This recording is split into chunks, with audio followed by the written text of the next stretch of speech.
Hi everybody. Now we shall discuss about this static and distant relays. Let us see the contents of this. Static relays and static relay components, static overcurrent relay, static distance relay, and the microprocessor based distant relays. So let us discuss about this static relays. The static relay is the combination of both the static and the electromagnetic relay. And in this relay, there is no armature and moving contacts, and response is developed by the components without mechanical motion. So the solid state components used are transistors, diodes, resistors, and capacitor, and so on. So in this static relay, the measurement is performed by electronic, magnetic, optical, or another component without mechanical motion. So this is the block diagram of our static relay. The secondary of our CT or PT or a transducer is connected to it, is fed as an input to the rectifier, and from the rectifier it is fed to relay measuring circuit and thereafter to amplifier and the output device and to the trip circuit. For the relay measuring circuit and an amplifier and the output device and trip circuit, we are giving a DC supply as input to them. So this is the block diagram of our static relay, and we shall discuss each and every block. And the output of this measuring unit is fed to the input unit devices after it is amplified by the amplifiers. And the output unit activates the trip coil only when the relay operates. And the relaying quantities such as the voltage and current is rectified and measured. So when the quantity under measurement attains a certain well-defined value, the output device is energized and hence the circuit breaker trip is triggered. So the static relay can be arranged to respond to electrical inputs and the other types of inputs such as heat, light, and magnetic field and traveling waves, etc. can be suitably converted into equivalent analog and digital signal and then supplied to this static relays. So let us see the components of a static relay. Input element or rectifier. This is the first element, and the relaying quantity can be the output of CT or PT, or it may be the output of a transducer, or it may be a combination of various signals. So thus an electronic circuit such as a rectifier is required as an input element to get this input signal into a convenient form before applying to our measuring element. So some mixing circuits such as op-amp adder may also be required as an input element. Okay. Coming to the measuring element or relay measuring circuit. This is the heart of our static relay, and it compares the output of an input element with a set value and decides the signal to be applied to the output element, which ultimately drives the tripping circuit. Thus, measuring element is a deciding signals generator. So measuring element can be classified as the single input device or a two input device and a multi-input device. So the single input devices, depending on the protection and the control schemes, are further classified as non-critical repeat function, critical repeat function. So non-critical repeat function, all or nothing relay. It can also be considered as a all or nothing relay. So as the name suggests is that these devices are completely unenergized or energized much higher than the marginal condition required to produce the very fast response. So it can be represented as shown in the figure below, and the input R is either 0 or 2 higher than the marginal operating level. And such devices are instantaneous with response time less than 20 milliseconds. And the switching power gain associated with them is generally thank you. Such devices have multiple output contacts, and the main functions of such devices in this protection are to produce the final tripping signal to the circuit breaker and to produce signals to perform supplementary functions such as alarming, interrupt tripping, etc. and to act as an intermediate switching stages in a complex protection scheme. So this non-critical repeat function, as if we observe, it's an instantaneous non-critical function, and it will there we are giving a single input R, and we are having a many output signals from that. Coming to this critical measuring function, this device is a sort of on-off controller. It activates when the input signal reaches to some critical level decided by this protection scheme. And such a device is observed over here, and thus when the input R is greater than some critical value P, it operates. While for reset, input R must be less than this value. And it has only one output, and switching gain needed not be high. And the output of such device then can be connected to this instantaneous non-critical to obtain this multiple outputs. I think you have got the point. This critical measuring function will be connected to this non-critical function to get this multiple outputs. Okay. And the various requirements of this critical function devices are its high accuracy, long-term consistency, and fast and reliable operation, and the high controllable reset ratio. As if you observe here, this is our instantaneous critical function, which is connected to our instantaneous non-critical function to have these multiple outputs.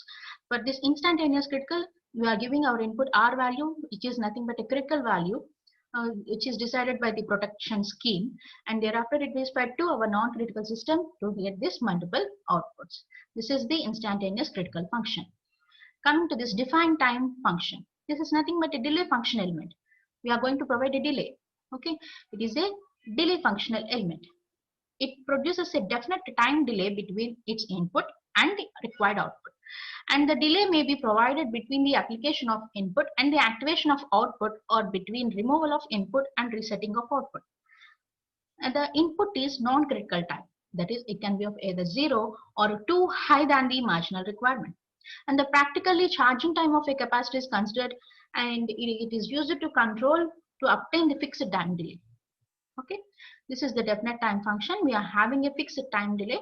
Okay, with the help of this capacitor, we are going to provide the fixed time. Its charging time is sufficient for us to provide our delay, fixed time delay.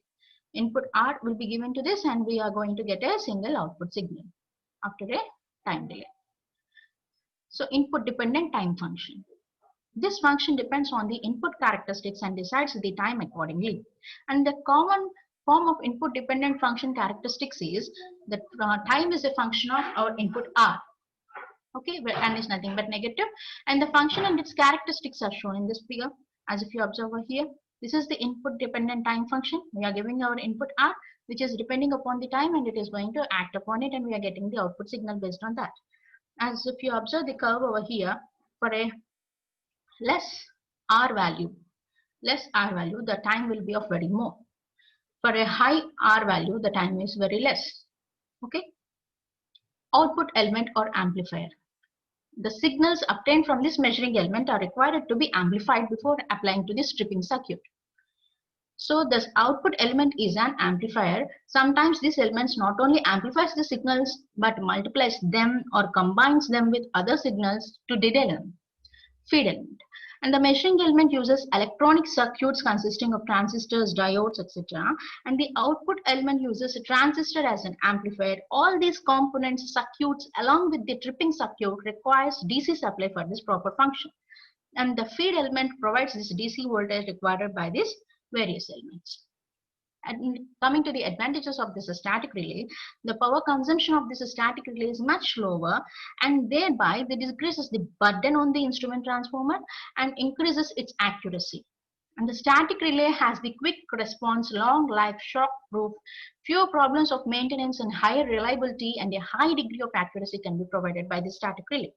And this quick reset action, and a high reset value and the absence of overshoot can be easily achieved because of this absence of thermal storage. And the ease of providing amplification enables greater sensitivity to be obtained. And the risk of unwanted tripping is less with this static relays. And the static relays are quite suitable for earthquakes prone areas, ships, vehicles, airplanes, etc. This is because of high resistance to shock variation. A static protection control and monitoring system can perform several functions such as protection, monitoring, data acquisition, measurement, memory, indication, etc. So what are the limitations of the static relay? Some components are sensitive to electrostatic discharges. Even small charges can damage the components, and therefore precautions are necessary for the manufacturing of these static relays to avoid components failures due to these electrostatic discharges. So static relays are sensitive to voltage spikes or voltage transients, and special measures are taken to avoid such problems.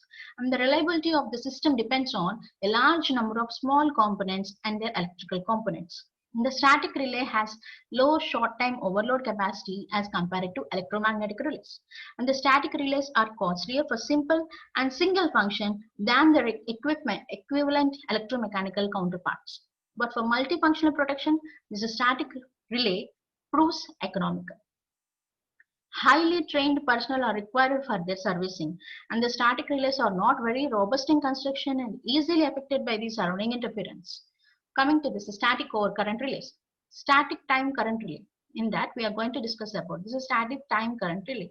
This is nothing but the instantaneous overcurrent relay, and the secondaries of this line CTs are connected to the summation circuit, and the input CT is called auxiliary CT, which has taps on the primary for selecting the required pickup and current range. Then the output of this auxiliary CT is rectified and smoothened. It is then applied to our overload level detector and RC timing circuit. So when the voltage across this timing capacitor reaches to a critical value, then it triggers the level detector. And the output of this level detector is amplified as per the requirement and given to the tripping circuit. As if you observe here, this is our block diagram of a static current relay. Okay. So from this summation CT, that means our auxiliary CT, after getting this required input, and that is fed to input CT with the filter, and then to the rectified unit, and then to the overload level detector, and it is fed to timing circuit, and then to level detector, and then to the amplifier filter, and finally to the tripping circuit. So this operates the output devices, and the charging of the capacitor in a timing circuit is assured by a voltage derived from CT current, and this voltage is obtained across a non-linear resistor by passing a rectified current through it. And the proper selection of this non-linear resistor and the RC timing circuit allows to obtain the desired shape of our time current characteristics of the static relay. And the current at which the level detector trips is called threshold current, and it is denoted as I threshold. Thus, for an overcurrent relay, if this input current I in is less than this threshold current, then the level detector does not trips. If this input current is greater than the threshold level, then definitely the detector trips. Coming to static instantaneous overcurrent relay. The auxiliary transformer gives output voltage proportional to the fault current. And the main circuit is protected from the voltage surges by using R1C1 circuit at the input, and this is the surge protector. And the output voltage from the transformer is then rectified and smoothened using this capacitor filter C2. The level of this voltage is compared with the voltage level decided by this GNR diode ZD1, and this GNR limits the rectified voltage to a safe value through the fault current is very high. Even though the fault current is very high, we are going to, with the help of this GNR diode, we are going to get this required operation. And the part of this voltage as decided by the potentiometer P is compared with the breakdown voltage of another GNR diode ZD2. When the rectified voltage is greater than the voltage of ZD2, nothing but GNR diode 2, the transistor Q1 conducts, and this increase drop across TC of the relay. When the trip coil opens, it develops high reverse voltage, back EMF. Okay. To protect Q2 from such a high back EMF, a diode D is connected across the trip coil. With the help of potentiometer P, different pickup values can be obtained. As if you observe, this is our selector switch, auxiliary transformer, and from to this surge protector, and here is our bridge rectifier with a capacitor filter and a Zener diode D1 and a ZD1. And again we are having a Zener diode ZD2. Based on these voltage levels, the Q1 will operate, and thereafter here is our Q2 with a capacitor C4 in parallel to it. Okay, this is the potentiometer P. By adjusting these potentiometer positions, we can maintain this Zener diode voltage since all these are in parallel. Okay, and thereby we can trigger this Q1. In order to avoid the maloperations of our Q2, we are having another diode with a timing circuit. Okay, this is the static overcurrent relay. Coming to this static distance relay. In this distance relay, the operation is dependent on the ratio of the voltage and current, which is expressed in terms of an impedance. The relay operates when the ratio V by I, that is impedance, is less than a predetermined value. And the distance relays include impedance, reactance, and admittance relays as discussed earlier. So in static relays, a comparison of voltage and current is achieved by electronic comparator circuits. See, this is our measuring circuits S1 and S2, which are given to this comparator as inputs, and from the comparator to the amplifier, and then thereafter to the chip circuit. Okay, this is the basic static distance relay scheme.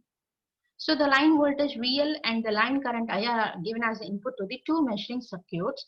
And the circuits produces the output S1 and S2 depending upon their characteristics, and thereby the S1 is equals to K1 VL plus K2 IL, S2 is equals to K3 VL plus K4 IL, where K1, K2, K3 and K4 are to be selected according to the requirement of the characteristics. Now depending upon whether the comparator is amplitude or phase comparator and the constants K1 to K4, the various characteristics of this distance relay can be obtained.